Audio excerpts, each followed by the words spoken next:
Welcome back to another episode of Right Here in Mass. Joining me today is Paulo Gomes, who has been a strategic leader and business growth executive for 15 years. He is the founder and principal consultant of Healthcare and Human Service Consulting Group. Prior to this, he has held leadership roles in the hospitality industry in Massachusetts, in particular overseeing community health departments. He has provided insight on various system-wide health IT, data analytics, research, and care improvement demonstration projects, as well as program partnerships with the Department of Public Health on the development of the Affordable Care Organizations and Community Health Worker programs. Paula, welcome to the show. Thank you so much for having me. Pleasure It's being my here. pleasure. Yes, I'm looking forward to having you on. You have an extremely impressive bio that is listed in our show notes for our listeners to take a look through. But I would love to start off this episode by having you share more about yourself and what you do. Sure. A little bit about myself in terms of my professional career. I've always been passionate about helping people. That's sort of what drove the healthcare, public health field. Wanted to be able to support people as much as possible through personal experiences, dealing with healthcare systems. I thought that there was a huge need for help for folks in learning how to navigate the healthcare system and being able to have their needs met. That was the sort of impetus for me starting my company was to be able to help as many people as possible learn how to navigate the healthcare system, as well as helping healthcare systems learn to respond to those needs of Mhm. consumers better. And that's really what drove my passion to start the company some 13 years ago now. Oh my gosh, wow. And so for anyone who has not heard about your company yet, I'd love for you to dive into exactly those services that you offered. I know you mentioned really supporting people who need help with healthcare, but also kind of like the healthcare practices or healthcare companies. So if you'd be able to give an overview, that'd be amazing. Sure.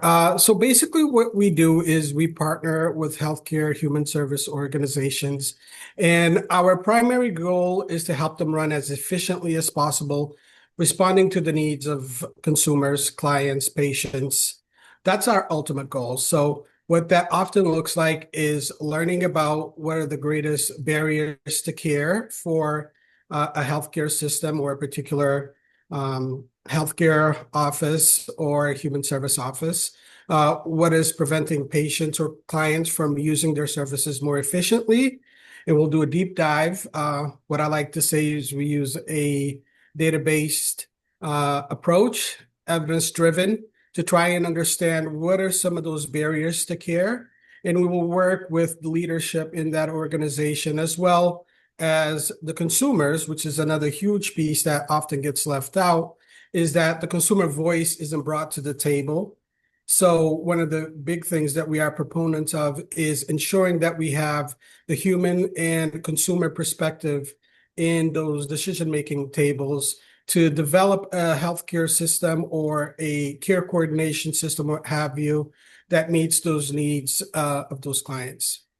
That's amazing. And I think you really hit the nail on the head with what you shared of the fact that patients' feedback or needs aren't always addressed as much as they should be. And so I think it's really great that that's something that you're emphasizing and prioritizing is making sure that those voices are heard and amplified.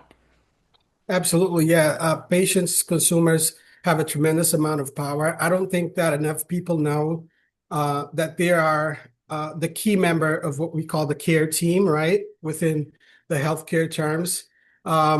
They're the boss, they're in charge.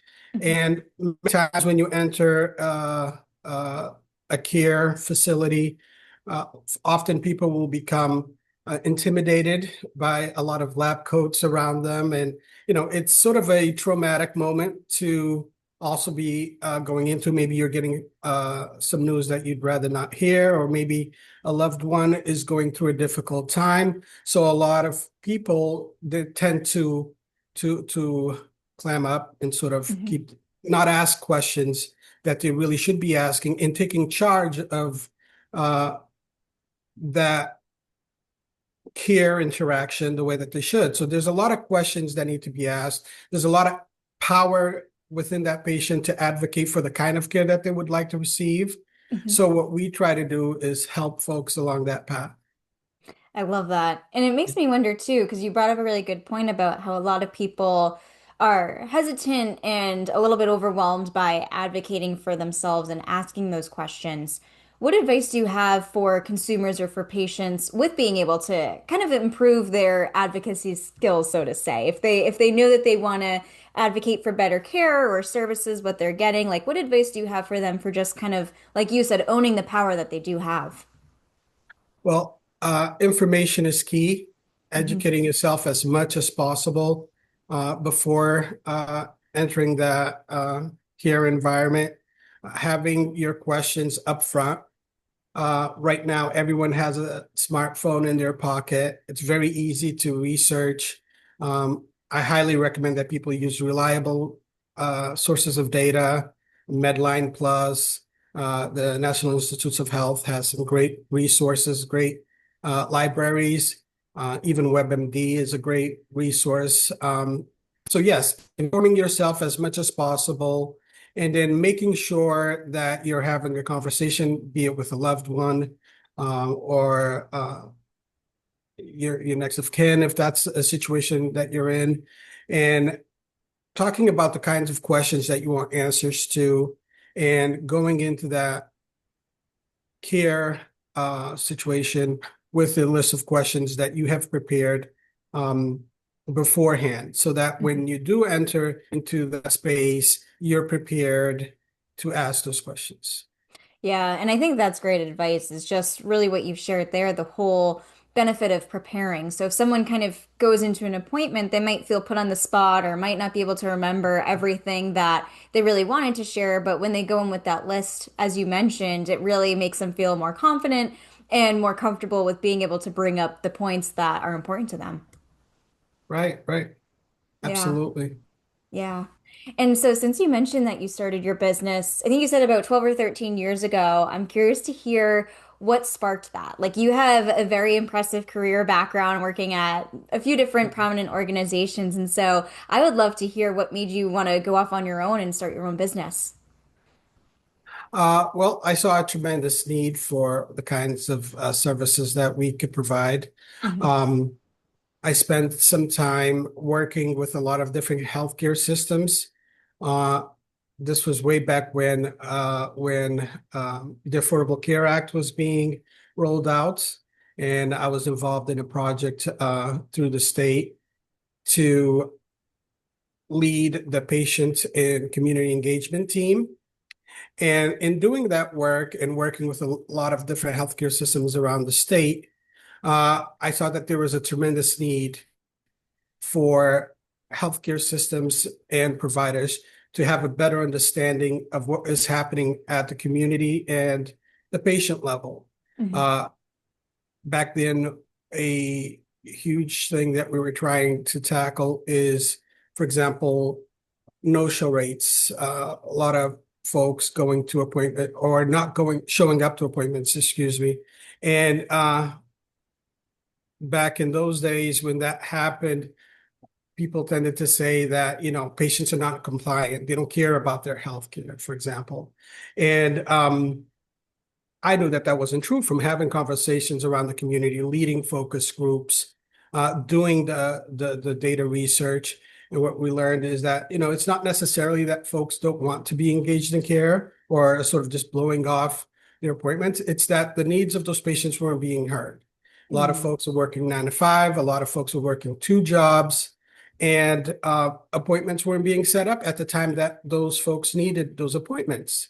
So it's not necessarily that patients or clients were non-compliant, were worried about their care or didn't take it seriously. It's that those particular healthcare systems weren't addressing the needs of that community. So I felt that that was a very important message to take to as many healthcare systems as I could.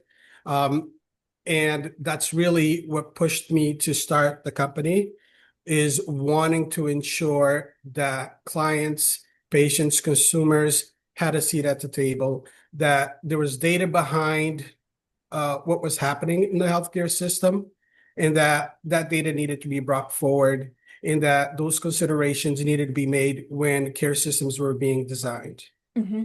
Absolutely. And I think that's a great example that you shared about just the availability of appointments. Like, Right. imagine the much better outcomes that came from that when these healthcare places incorporated more late night appointments or even weekend Exactly. availability. Like, just something that's such a small change makes such a huge difference. Right. Another example would be transportation. I did a lot of public speaking at councils on aging Hmm. and other elder care facilities. And we learned that transportation is a huge issue among the older population. So that's something that folks needed to understand when booking appointments. Sometimes it's hard to get really early appointments or get to appointments really early, I should say, Hmm. for some seniors. So we needed to understand how we could address those issues from within a provider standpoint to be able to address those needs.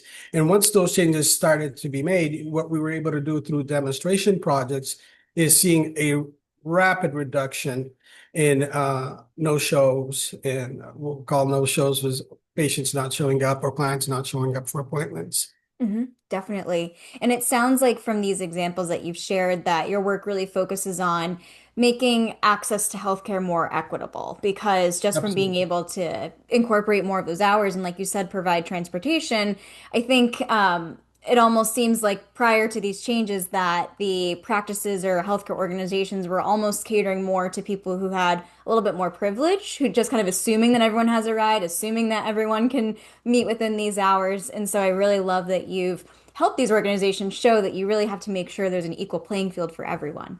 Absolutely. Absolutely. Yeah. And so I imagine too that with the pandemic that likely played a huge, like your company probably played a huge role in stuff like that. I'm curious to hear more about that. Uh, well, to be honest, during the pandemic, there was a lot of things going on.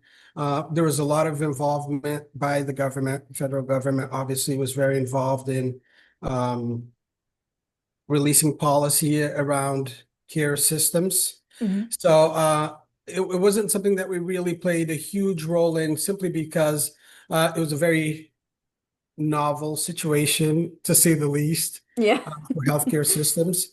I think that the federal government and the state government did a wonderful job sort of jumping into action and putting policies in place.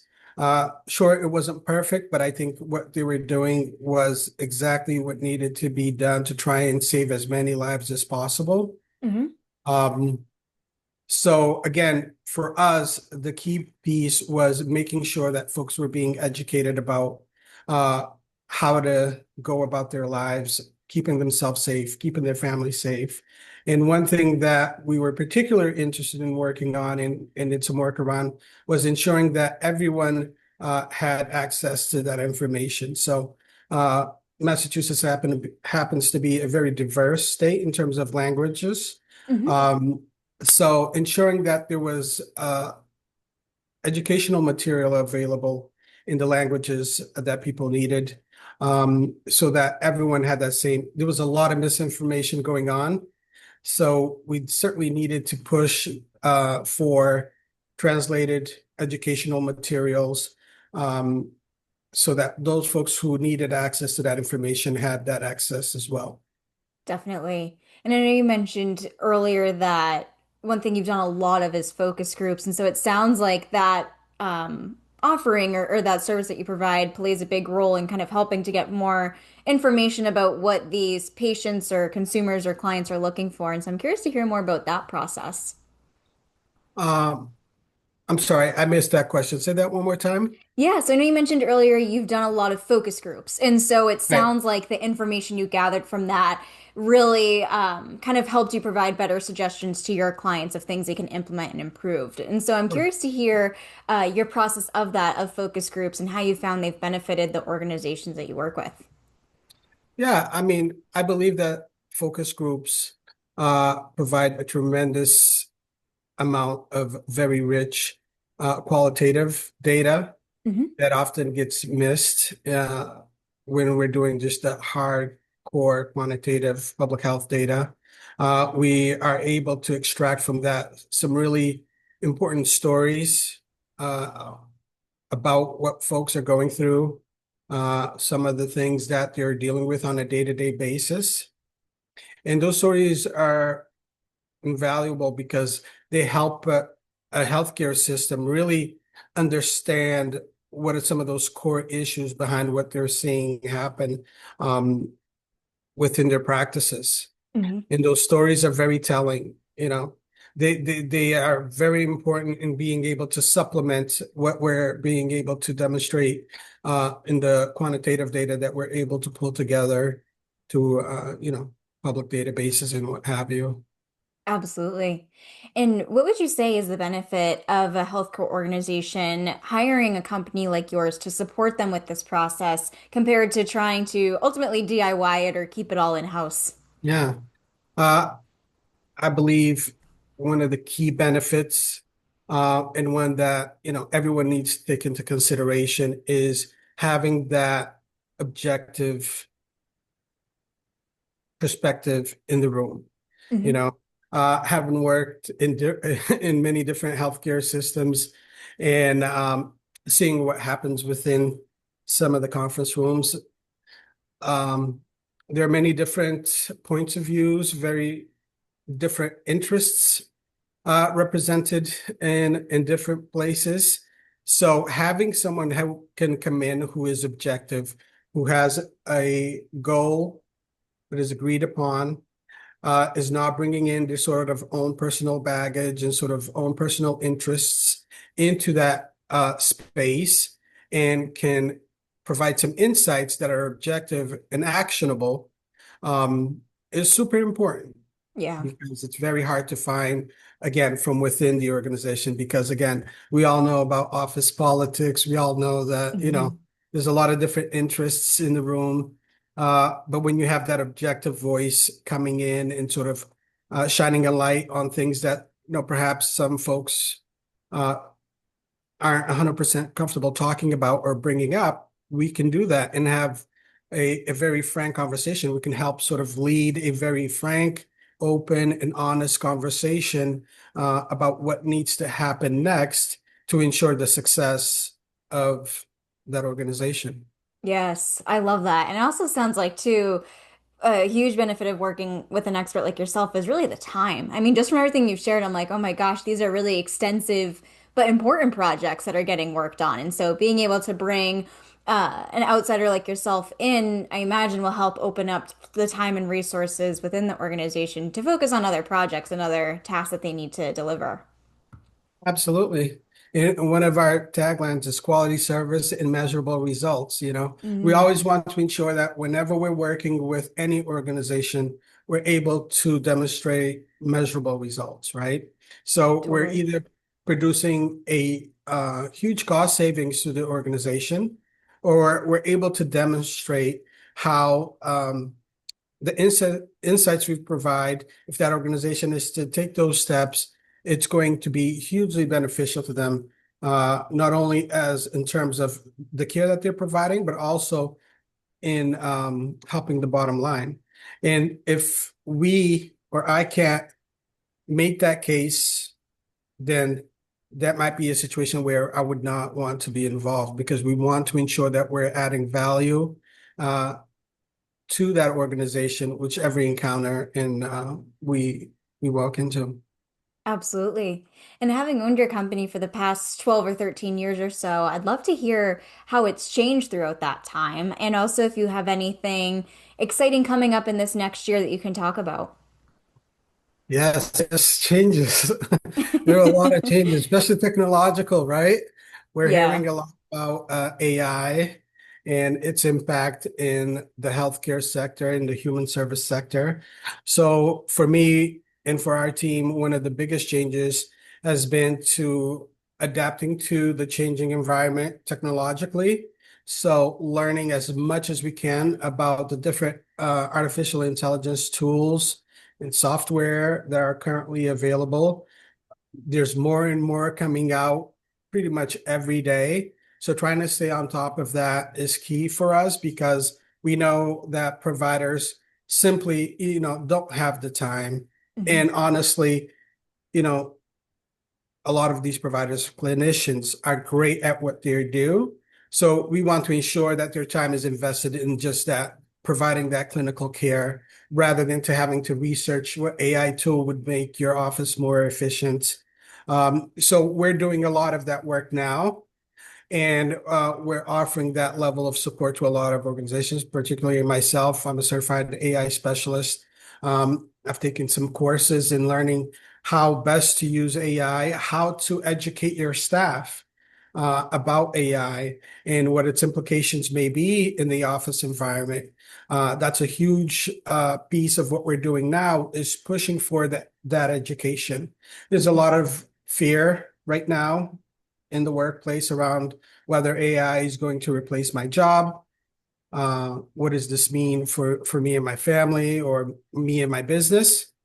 So what we would like to do and what we've been doing is trying to educate as many people as possible about one, what AI is and what it isn't, how you can use it as a tool rather than a replacement. Mm. Because I'm a firm believer right now that AI is best used as a tool. And I think that most folks who work with AI would agree with me. Uh, we always want to ensure that we keep that human in the loop, is a term that is often used.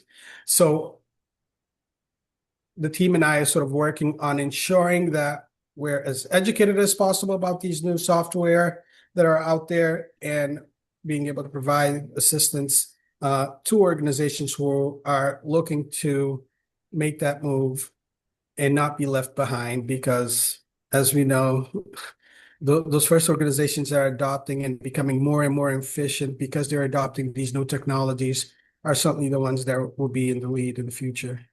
Absolutely. And I totally agree with your point about AI being more so a tool than a replacement. And I love that you brought that up as something big that you're seeing right now.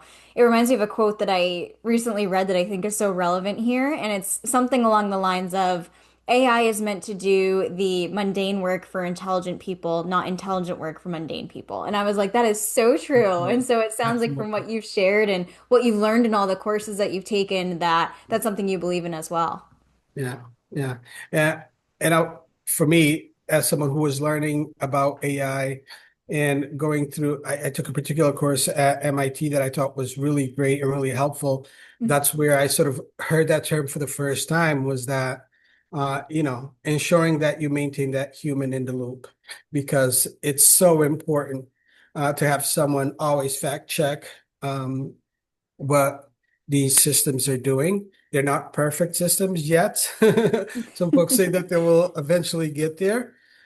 So that's a huge thing that I want to ensure that not only myself, but our consultants are stressing to the organizations that we work with and the folks that we work with. Yes, absolutely to the fact checking. And also too, I think just being able to provide really accurate um and passionate customer service. I mean, we've all had experiences, unfortunately, where we're trying to reach a customer service line and it's just kind of a robot that's just looping Mhm. you back and back and back because they're not Sure, understanding what you're looking for. And so sure. I love your point about just keeping the human in there because it's so needed in certain roles of what we do. Absolutely. Yeah. The human touch is super important. Yes, it definitely is. And so I'm curious to hear, having a successful business yourself in the healthcare and human service industry, what advice would you have for someone who's also looking to start a business in these industries for just being successful? Well, my first bit of advice would be to find someone who is doing what you want to be doing and reach out to them. Ask them if they would be your mentor. I think that's key. There are a lot of people, because of the access to the internet and sort of get rich quick schemes, wanting to sort of launch their own businesses, which, I admire folks for being ambitious in that way, but you can't skip that legwork. You really do have to learn um, from the basics, and oftentimes a great way, if not the best way, to do that is by having someone as a mentor and asking questions, um, learning from them what the keys to their success was. Mhm. You'll find that oftentimes it was not as elegant as they make it sound on all the social media pages. It's a tremendous amount of hard work. So those are the kinds of things that you can learn from a mentor that I think is invaluable to anyone looking to start a business. Um, and also doing the research. There's a tremendous amount of information out there that most people can take advantage of if they know where to Mhm. look. And, that's also something that we've done for a lot of people is sort of help them through those steps, having those conversations. Obviously, as consultants, a lot of folks who are looking to start their businesses are looking for some insights. And we're happy to work with those folks to understand what is the best sort of approach and where Mhm. best to come in. Um, Researching everything from that industry that you're looking to work in, but also, if you have a product, for example, that you're looking to launch, how best to focus group that, ensuring that there is actual a need for that service or product. Yes, definitely. And I think especially you shared a great point there about just being able to stay on top of this new information that's coming out. I mean, you shared how you're doing that by taking courses and whatnot. And I'm curious how else you kind of stay in the loop about all these updates that might be happening in the healthcare and human service industries so that you're able to kind of provide support in that sense to your clients from there. So networking, going to conferences, trainings, I think that's hugely important. Not being afraid to approaching people at conferences. Maybe you've heard of a great speaker. After their presentation, go up, talk to them, get Hmm. to learn from their experience. I find that most people that I've approached over the years are very approachable and very willing to talk to you about their experiences and sharing their insights. So I think networking, attending conferences, trainings, and not being afraid to ask the questions that you have in the back of your mind. I'm a firm believer that there are no stupid questions. So absolutely go out there, talk to people, throw your idea out there and hear what people have to say, trying not to be too I'm not skipping the I'm not sure what the right word is. Some folks get very defensive about their idea. Yeah. Uh, but you have to be open-minded and sort of hear different perspectives. I think that's hugely beneficial.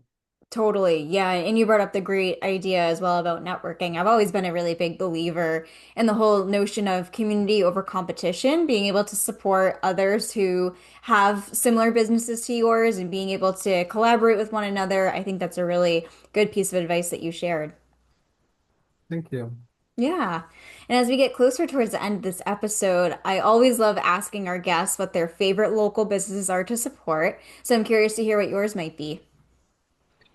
Wow, you're putting me on the spot here. My favorite local businesses to support. Well, right now, we recently partnered with an organization that I'm very excited about called Shield Force. Shield Force has developed a tool called Shield Force for Healthcare, which is an amazing tool. I've got to learn about it up close and personal, seen a lot of the demos, have been able to speak with some of the engineers behind it.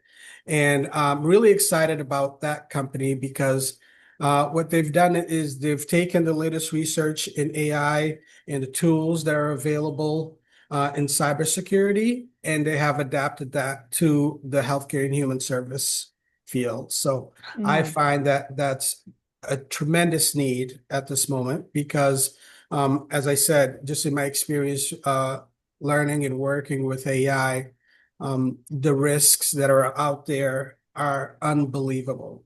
yeah. Unbelievable. It's really scary stuff what folks can do now, bad actors can do now with AI in terms of hacking and other cybersecurity threats. So they have a particular product that I'm very proud to represent and also make available through our company. Uh, So when I was learning about their tool and what they were doing for the healthcare system, I was very excited about them. And that's why we've partnered up. Yeah, absolutely. Some company that I would definitely look out for. That's great. Good to know. And you brought up the good point too about making sure that people are aware of the types of products that they're using to ensure that they're secure, especially in healthcare when compliance and HIPAA are extremely important. You want to make sure that those are really prioritized there. So Absolutely. I love that you shared that. Yeah, absolutely. You want to use an AI-enabled cybersecurity system that is also HIPAA compliant Hmm. and addresses all the needs of Yes, that particular industry. That's very definitely. Yeah.